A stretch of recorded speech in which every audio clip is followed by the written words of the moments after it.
रवि कुमार, स्वागत है Renaissance IAS में।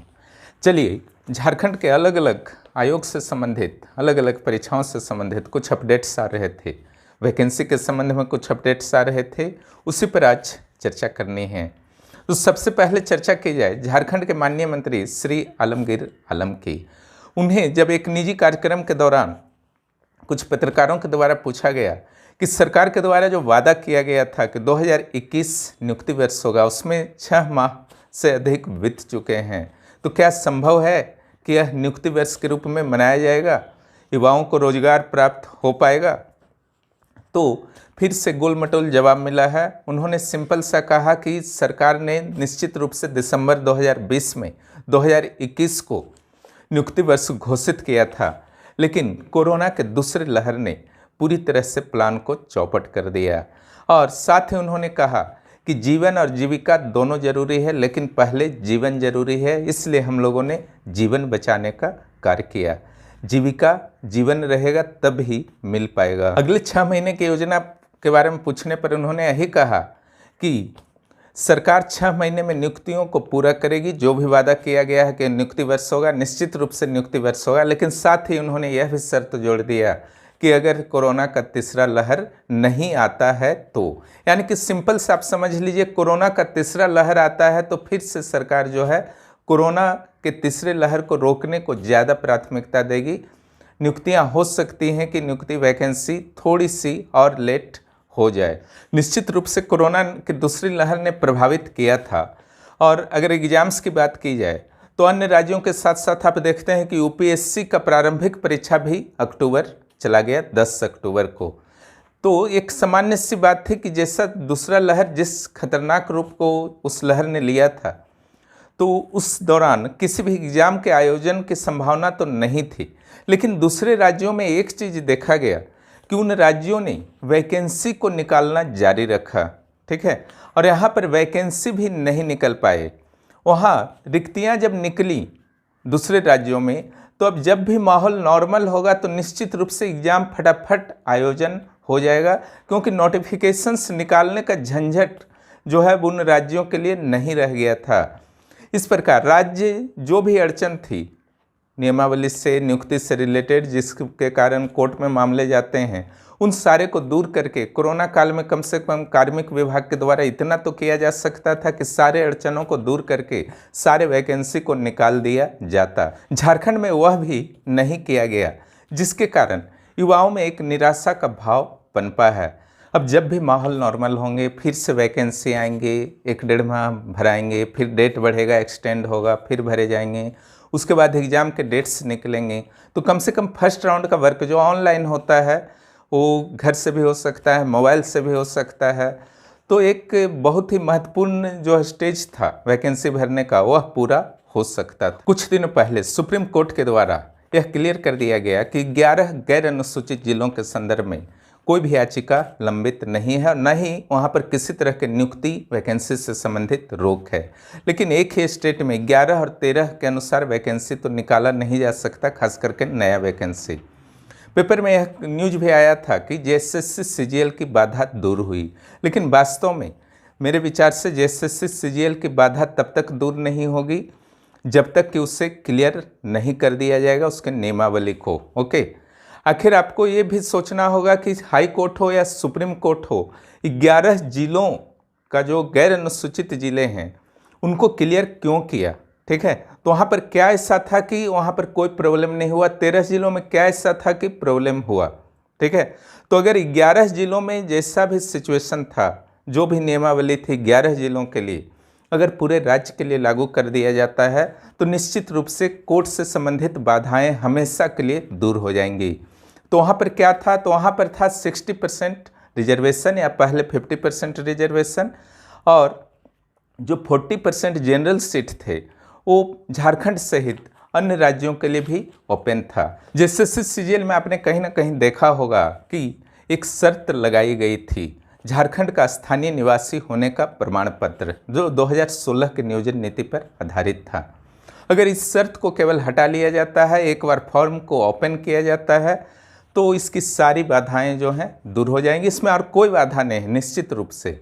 और इसी केवल सीजीएल में नहीं, बाकी सारे वैकेंसी में भी अगर इसी तरह के शर्त को आरोपित कर दिया जाए तो निश्चित रूप से कोई भी बाधा उसके बाद उत्पन्न होने वाली कोर्ट के माध्यम से नहीं है। चलिए अब 7वें जेपीएससी की बात करते हैं। ठीक है, 7वें जेपीएससी में जैसा कि सूचना आया था अलग अलग अखबारों में कि पहला या दूसरा सप्ताह में होगा, उसमें अब कई तरह की बाधाएं दिखने लगी हैं। पहला बाधा तो ये है कि जेपीएससी कहीं से कुछ एक्टिव ही नहीं दिख रहा है, ना एडमिट कार्ड का ठिकाना है, ना रिजेक्शन लिस्ट का ठिकाना है। दूसरा बाधा है इंडियन मेडिकल एसोसिएशन के द्वारा चेतावनी दी गई है कि जुलाई के तीसरे सप्ताह में कोरोना की तीसरी लहर आ सकती है, जिस तरह से भारतीय नागरिकों के द्वारा लापरवाही दिखाई जा रही है। तो तीसरी लहर लगभग अवसंभावी हो गया है। तीसरा जो प्रॉब्लम मुझे फील हो रहा है जेपीएससी प्री होने में, हाई कोर्ट में, झारखंड हाई कोर्ट में 2-3 याचिकाएं दाखिल कर दी गई हैं जो उम्र सीमा के विवाद से संबंधित है। उनका डिमांड है कि जो 2016 किया गया है कट ऑफ एज, ठीक है, पिछला बार 2010 था, अचानक 6 साल बढ़ा दिया गया है बिना कोई वैकेंसी निकाले हुए, तो इस बार 2011 किया जाए। ठीक है, इस संदर्भ में सरकार और जेपीएससी को नोटिस भी दिया गया है।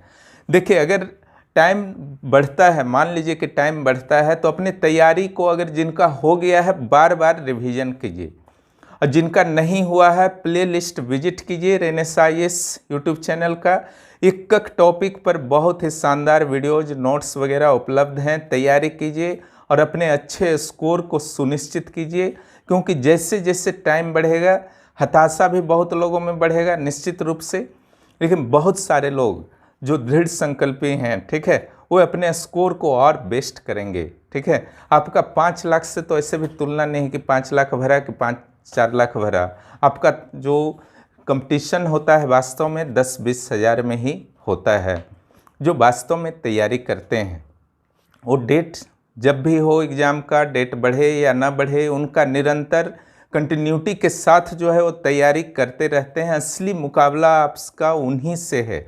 अपने आसपास के 2-4 कैंडिडेट को देख करके खुश होने की ज़रूरत नहीं है कि इससे ज़्यादा हमारा स्कोर हो गया, या अपने ग्रुप में आपका बहुत अच्छा स्कोर रहता है, तो केवल ग्रुप वाले आपके एग्ज़ाम नहीं दे रहे हैं। पूरे झारखंड से ही नहीं बल्कि पूरे हिंदी पट्टी से इस सिविल सेवा एग्ज़ाम को देने को आएंगे। बेरोजगारी ही इतना है, ठीक है, इसलिए कोई भी इस अवसर को छोड़ना नहीं चाहता है। ठीक है, इसलिए अपनी तैयारी को एक बार ख़त्म हो जाता है दोबारा कीजिए, तिबारा कीजिए, बार बार रिवीजन कीजिए, उतना ही आप परफेक्ट होते जाएंगे। और जुलाई माह तक हमारा भी प्रयास है कि इस चैनल पर पेपर 1 का जो बचा खुचा सिलेबस है वो मैं समाप्त कर दूं। यहाँ बहुत ही तेज़ी से आपको क्लासेस और सामग्रियाँ दी जा रही हैं। उसके बाद का क्या प्लानिंग होगा उस संदर्भ में हम लोग फिर बात करेंगे। ठीक है, लेकिन इस चैनल पर जो भी मटेरियल उपलब्ध हैं, क्लासेस उपलब्ध हैं, आप अच्छी तरह से कीजिए। करेंट अफेयर्स जो कमी थी वो भी मैं 3 क्लास ले चुका हूँ, 1-2 क्लास और हो जाएगा तो फिनिश हो जाएगा।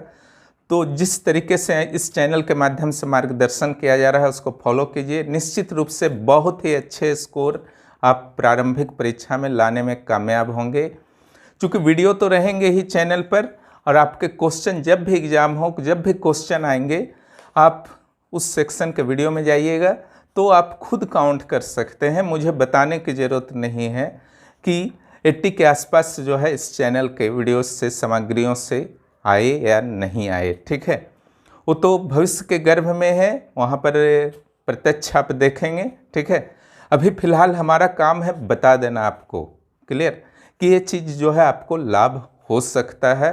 इसलिए अभी एक सुनहरा मौका मिला है, बार बार अवसर मिल रहा है, कोरोना के कारण ही सही चलिए अवसर मिल रहा है, या जेपीएससी की जो कार्यप्रणाली है वो सही समय पर एग्ज़ाम्स वगैरह नहीं ले पाता है बीपीएससी या यूपीपीएससी की तरह, इसके कारण आपको समय मिल रहा।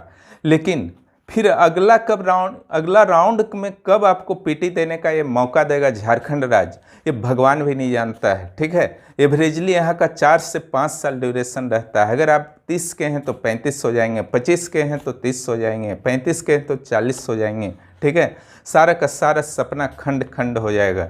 इसलिए इस मौका को आपको नहीं छोड़ना है, चाहे कुछ भी हो जाए। ठीक है, सुबह उठिए, स्टडी कीजिए, रात को दिन भर जो भी आपने स्टडी किया है सारा एक लाइन से जो है थिंकिंग कीजिए, सोचते सोचते अपने आप नींद आ जाएगा। फिर अगले प्लानिंग के साथ सुबह सुबह टारगेट बना लीजिए, इतना सारा ख़त्म करना है, ठीक है।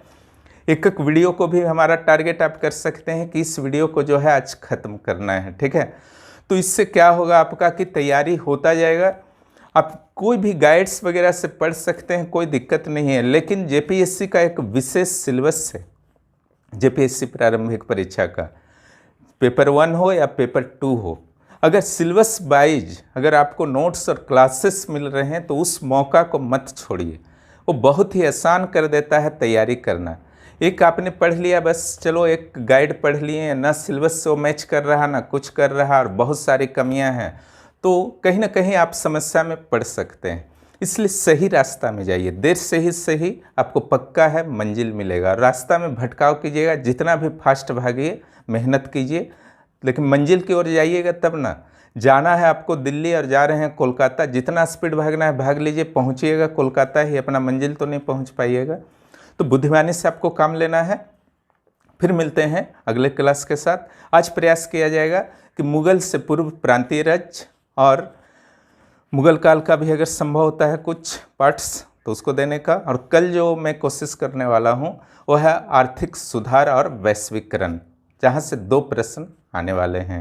वीडियो देखने के लिए बहुत बहुत धन्यवाद। डेट का वेट भी कीजिए कि कब आता है, कन्फर्म होता है, पहला काम आपको करना है।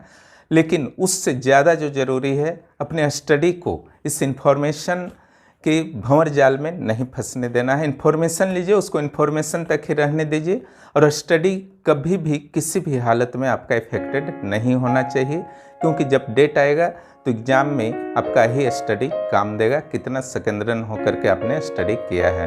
वीडियो देखने के लिए बहुत बहुत धन्यवाद। चैनल पर नए हैं तो सब्सक्राइब करें।